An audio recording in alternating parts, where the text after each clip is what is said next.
We're going to continue on this topic of breaking down the perfect diet, part 3. Welcome to the Restorative Longevity Podcast, where we share how to increase your quality of life while also increasing your longevity. Now let's welcome our host, Jimmy Yen, also known as the Acu-Sensei. Jimmy is a licensed acupuncturist, herbalist, nutritionist, and restorative longevity expert dedicated to guiding you on your journey to vibrant health and lasting wellness. Breaking down the perfect diet, part 3. So if you haven't watched the first 2 episodes, part 1 and part 2, go back and watch it.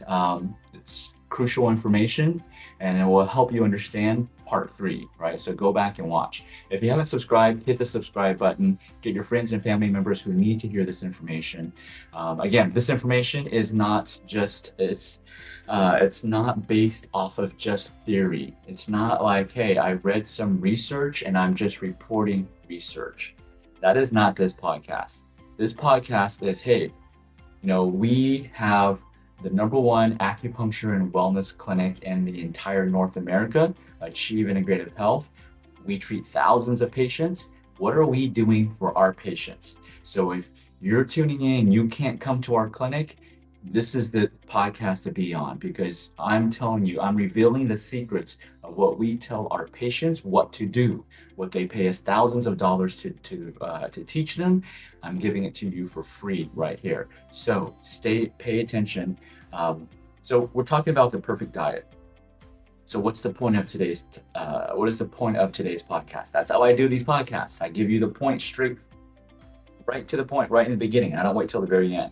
The point of this podcast is there's many different countries that are not listed in the blue zones.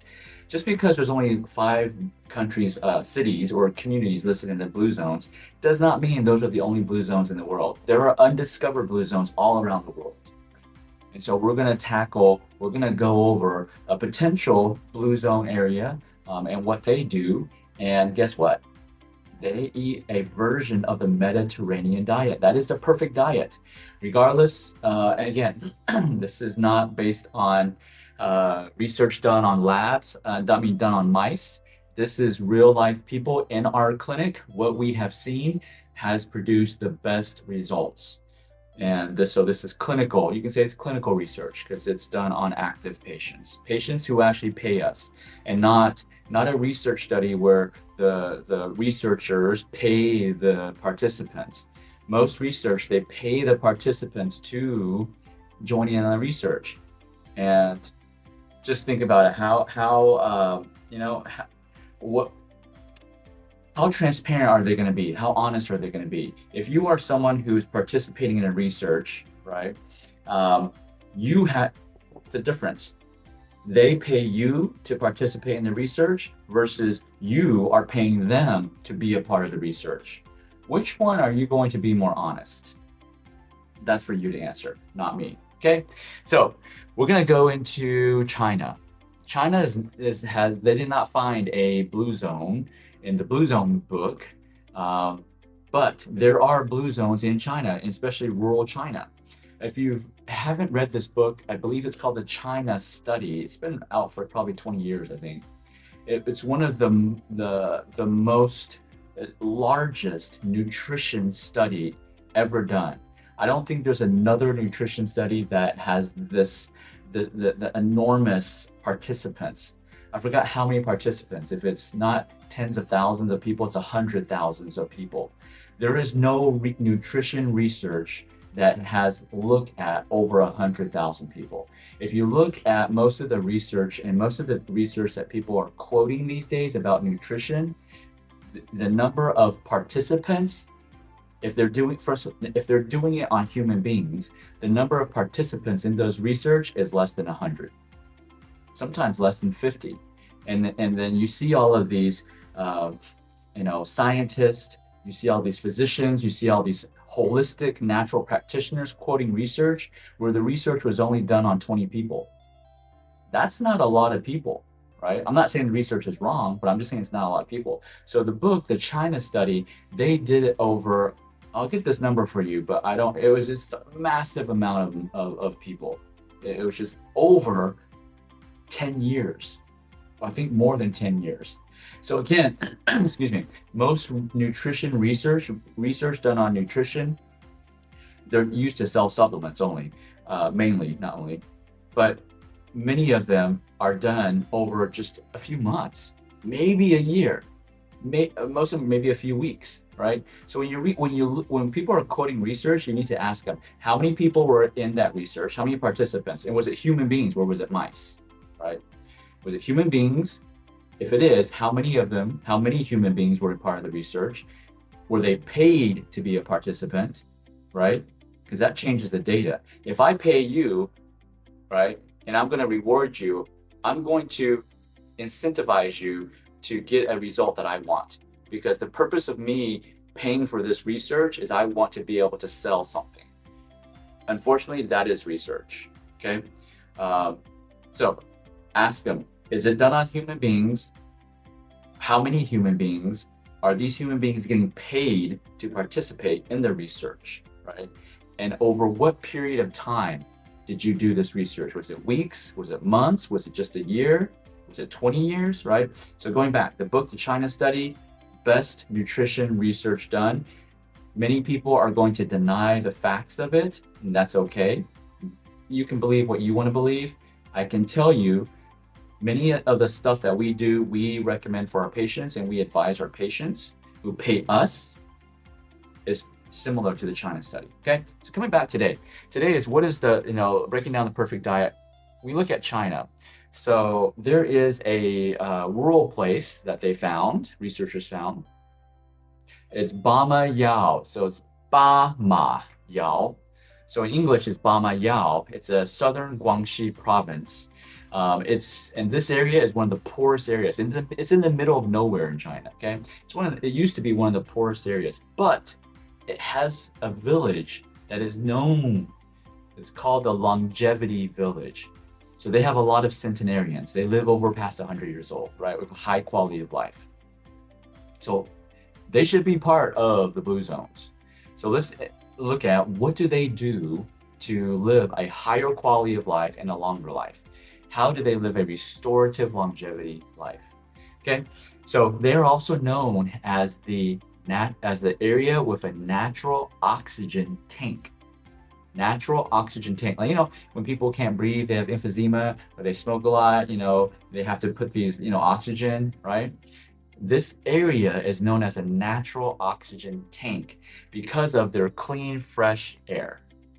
They're in the middle of nowhere, so they don't have pollution, they don't have industry and factories polluting the air, polluting the water, and so forth, right?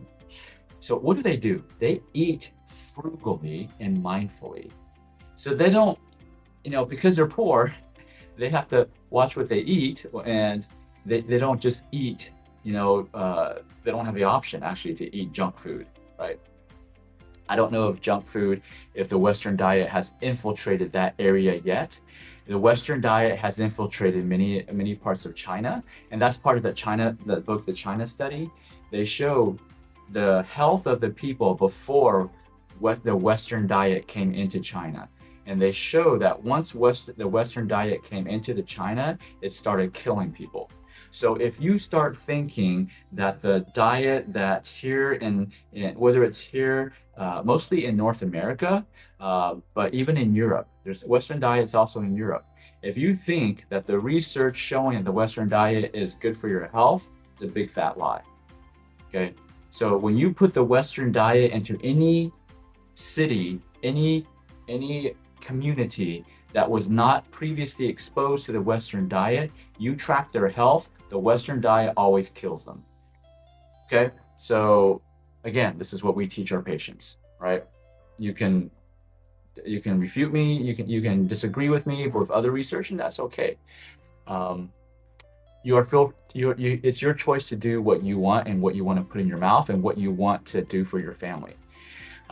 So this Bama Yao area, what do? They eat freshly picked vegetables and fruits above all other foods.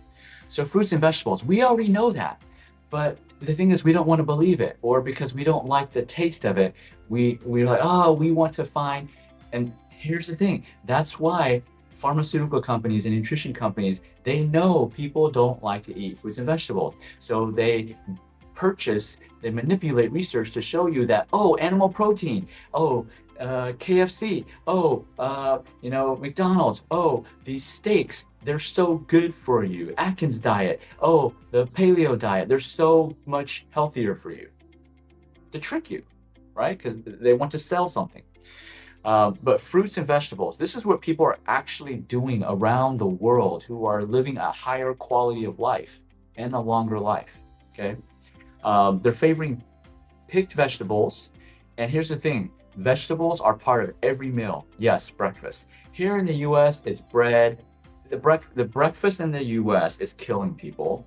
It tastes so good. I know, I'm a foodie. I love to eat it too, but it's killing, so I don't eat it.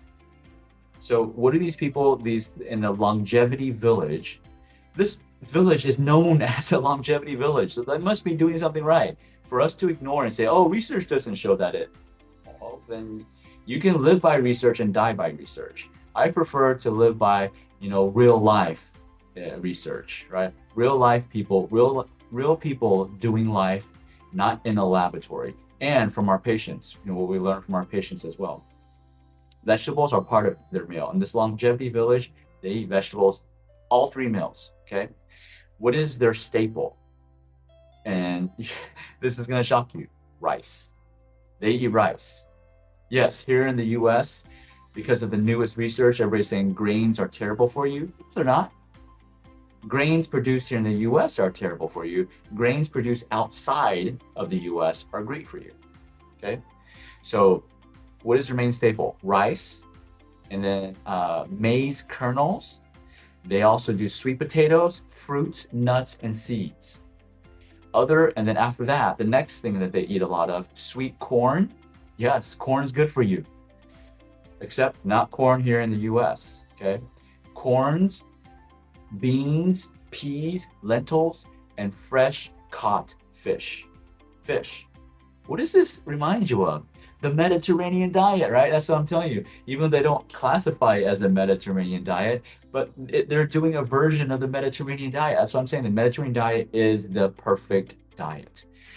They also use a lot of hemp seed oil. Hemp seed is just slowly becoming popular here in the US, but hemp seed is it's actually a Chinese herb too. We use it as a herb. We use it as oil, but the oil is also a good laxative. So if they use hemp seed oil, they won't have constipation problems. They won't have diarrhea problems. They will have very minimal GI problems because hemp seed oil is a natural laxative, if you didn't know that, okay? Hello, Elizabeth. Oh, Guyana, South America. Awesome. Welcome. Thank you for tuning in.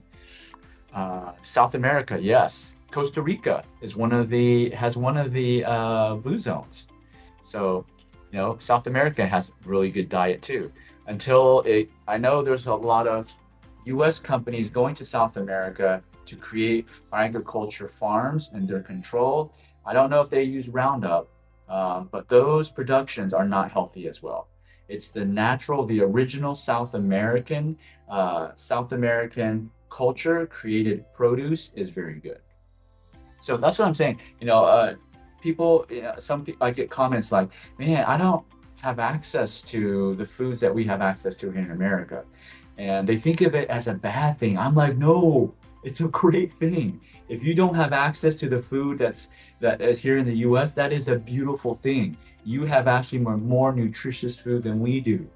We have to go and purposely find food that you can get in your farmer's market. That is, even though we are the most wealthy country in the world, but because everything has been commercialized, for profit, that they've taken the nutrition out of our food. And so I have to go and search, and pay high dollar for food that you can get in a farmer's market. When I was in Taiwan this past few weeks ago, they have farmer's market almost every corner. Like the food that I could get, the nutritious food that I could get was pennies.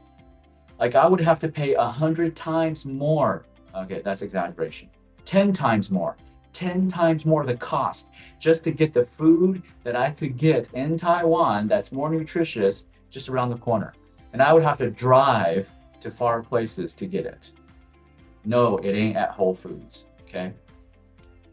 All right, so another thing, hemp seed oil, right? So what is their diet? If I summarize their diet, what is their diet in this longevity village in China? What do they eat? And this is going to shock you. It's going to shock. But if you've watched my first 2 episodes of this breaking down the perfect diet, it will be the same thing. You'll hear the same thing. So their overall diet is low calorie, low fat. This is what's going to shock you. High carbs. High carb diet. What? You'll be like, what? If I eat a high carb diet here in the US, I will just gain weight like nothing. Well, that's true. But you got to think about what kind of carbs do they eat? They eat complex carbs. However, they also eat a little simple carbs. They eat white rice as well. What? I thought white rice was terrible for you. It is for your sugar. However, in the combination of how they eat, they are vegetable based. They eat more vegetables than rice, right? So these longevity, are you seeing a pattern? A pattern of these longevity communities, these communities all around the world. There's one even in the US. It's called Loma Linda, California. But it's just one community in the US, right? And so there's Costa Rica, right? There's Greece, there's Italy, there is Japan, and now here's one in China, longevity. They all have, they say success leaves clues. And I'm giving you those clues. Yes, does research refute and dispute many of this information? Yes. But I don't want to live based on research, the research that I don't even know if it's true or not. I want to live based on what people are actually doing today. And that's what we do, and that's what we recommend to our patients who pay us lots of money. So what's the overall consensus of these areas that live a long, high quality of life? They eat low calorie, low fat, high carb diets. They also have vitamins, minerals, and fiber, okay? And exercise. They don't go to a gym. They don't go and say, hey, I'm gonna do some yoga and Pilates. They don't do none of that. They don't go to F45. They don't go to the Orange Theory. I'm not saying those things are bad. They don't go to a gym. I'm not saying those things are bad. I go to a gym, okay? But I'm saying these people don't go to a gym. It's in their daily life that they're exercising. So majority of these people, because this is a rural area and they're poor, they're farmers. And they don't have technology. They don't have, electricity powered. They don't have, an industry. So a lot of their tools are manual. They have to farm manually. That's how they get their exercise, okay?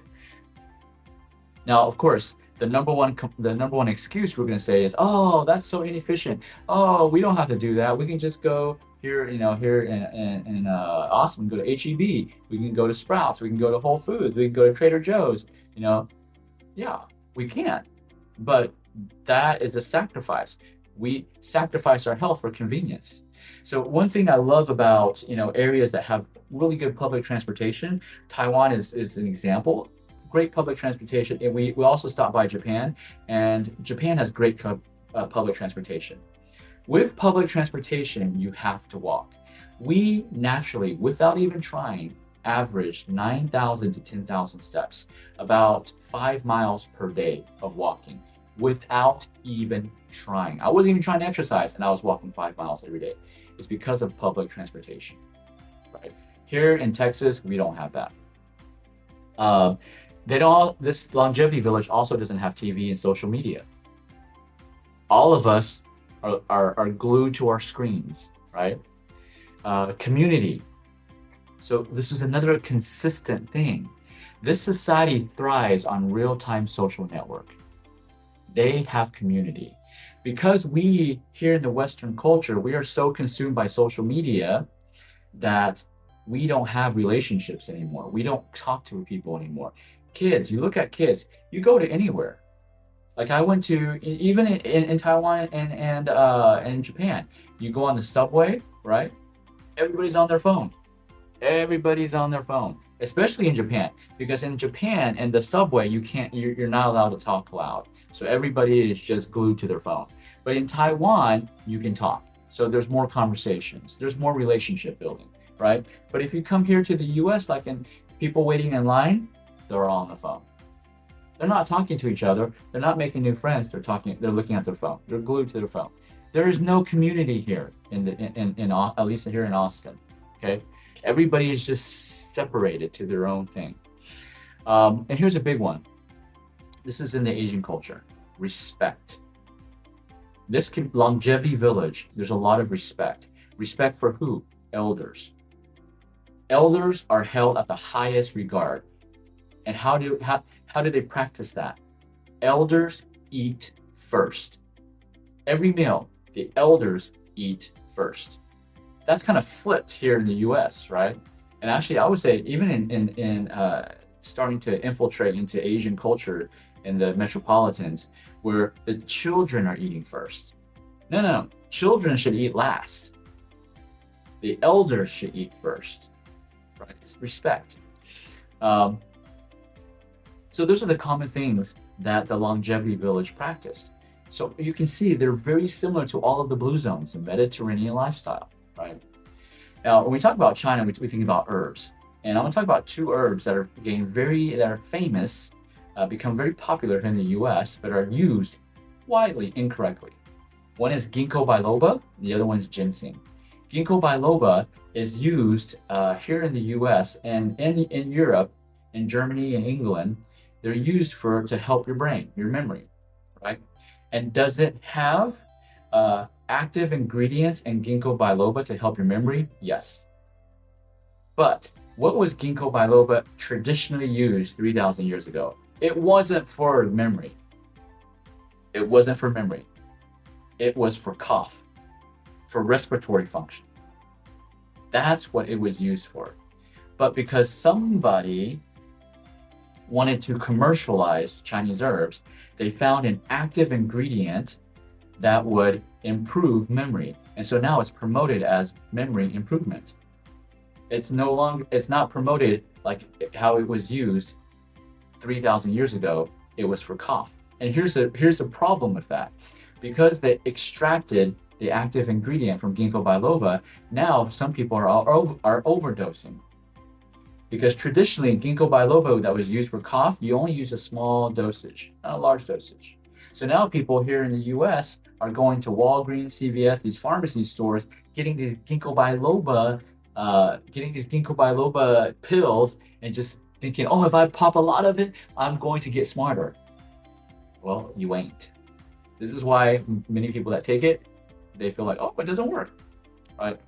However, they did clinical trials. I don't know if this clinical trial is accurate or not, but I'm going to share it with you, okay? They found that 240 milligrams per day of ginkgo biloba extract for 6 months could benefit your attention, your memory, and your overall cognitive function. Now, if you ask me, what do I personally do for myself and my family, and what do I prescribe? What does my clinic prescribe to our patients? We don't use ginkgo biloba for memory. We don't use it, and we don't recommend it. So I would say no to ginkgo biloba for memory. Okay? Yes, has it helped many people? Yes, it has.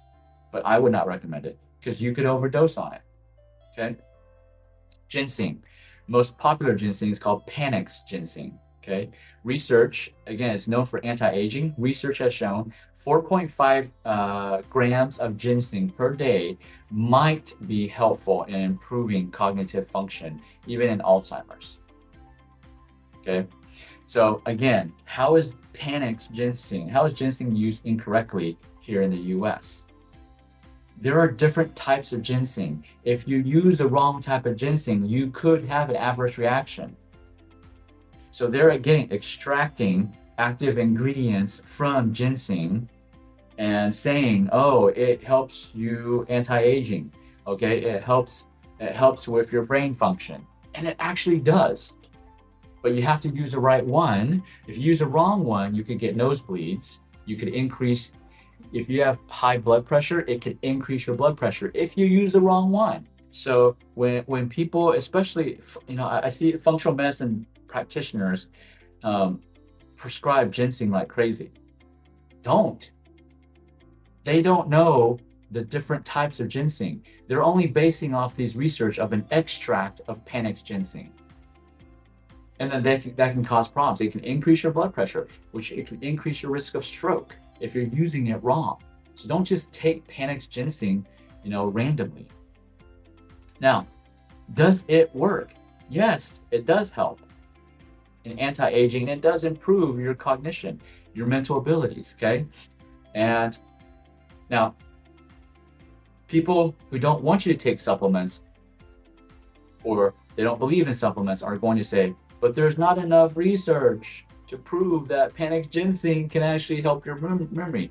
There is a lot of research. The research what they're talking about, especially here in the US, is there is no research done here in the US. So again, medical doctors and medical associations, they only believe in research done in the US. They don't believe in research done outside of the US. I don't know why. I only have assumptions. That's for you to assume. But here is a research that was done. I believe it was done in Korea. They found that people who use, remember I asked you when we look at research, right? Research. We first look at, was the research done on human beings? Yes or no? Was the research done? Was the participants paid to participate in the research? What time frame? How long did they do the time frame on research? Right. So this research I'm about to share with you, there were 3,918 participants. So this is a large research on nutrition, large. Okay, and it was done over more than 5 years. So it was done over years. Okay, and so what they found was this. They had a group of people who took ginseng consistently for 5 years. And then they had a group of people who did not take ginseng over 5 years. And they used this CRAD assessment. It's Consortium to Establish a Registry for Alzheimer's Disease, which is a standardized set of tests used to evaluate cognitive function. It's called CRAD, C-E-R-A-D, CRAD. They use this test to assess these two groups of people. So one group they took ginseng for 5 years. Another group did not take ginseng. The group that took ginseng, they showed a significant higher CRAD score. Higher CRAD score means better function. So there is research outside of the US that proves that ginseng does help improve your cognitive function. Now, going back to what I just said, you can't just randomly take. There are different types of ginseng. What types of ginsengs are there? There are what's called panax ginseng.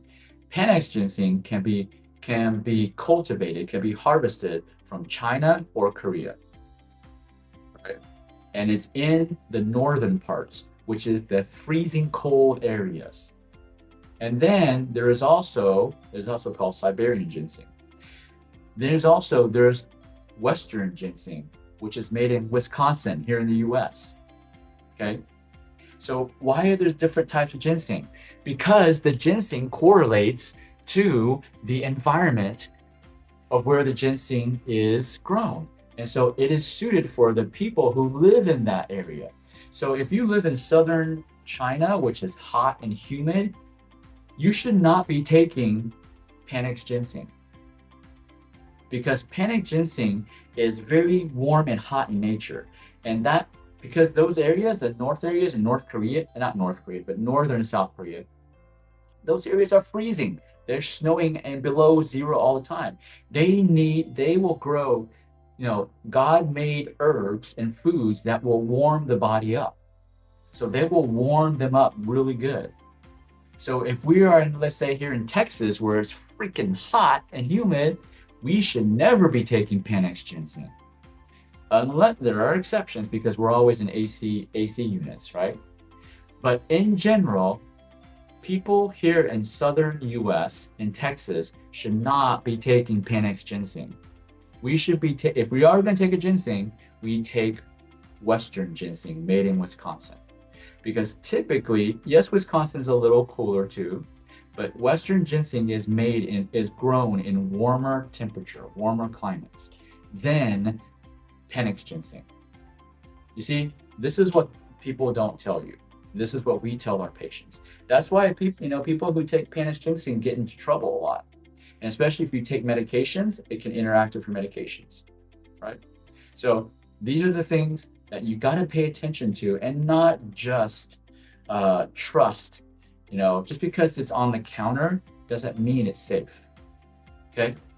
That's a whole nother thing. But here's what people, I wanted to make a note, because I got this quote from researchers, right? And it's researchers I respect, but still their thinking process is different. They said, it is possible, once again, that eating the actual food might prove synergistically more powerful than taking an isolated ingredient. This is researchers that I respect, that I follow, but yet they still don't believe that eating food as itself is better than eating an extract. Like they still believe vitamin C extracted in a pill is better than eating an orange, right? I'm not saying they're right or wrong. My belief is God made the foods exactly how we needed them. Man, we just, because we want to make money, we want to make it easier for ourselves, we think we're going to play God, and we extract it and we just get high doses of vitamin C. An orange is not just vitamin C. It has so many nutrition in it, right? So what we promote to our patients is eat the whole food. Eat food. Food is medicine, okay? Food is medicine. Let's see, Opium says synergy. It's important to be informed of what you're taking with what. Exactly, right? So it's about eating whole foods together, not about reaching for supplements, reaching for pills. Now, we prescribe supplements to our patients. I don't dislike supplements, but we tell them the supplements are only temporary. The supplements are only temporary to give you that a little boost while you get your act together, your lifestyle together, your diet together, right? The supplements give you that boost. Even medications give you that cushion zone so that, hey, you can get your act together. But the goal is not to be dependent upon a pill for the rest of your life. Not unless that's what you want. If that's what you want to take pills, buckets of pills for the rest of your life, that is your prerogative, your choice. I'm not saying it's wrong. But if you want to have restorative longevity, which is what this podcast is about, it's not about pills. It's about eating food. All right, guys. Thank you for tuning in. See you next week, Sunday, 8 a.m. Central Standard Time, for another great episode about what you can do at home to take care of your own health and your family's health so that you can live a restorative longevity life. All right, guys. Peace. This episode is sponsored by Achieve Integrative Health, the #1 acupuncture clinic in the US. We're grateful for their support in helping us bring you the Restorative Longevity Podcast.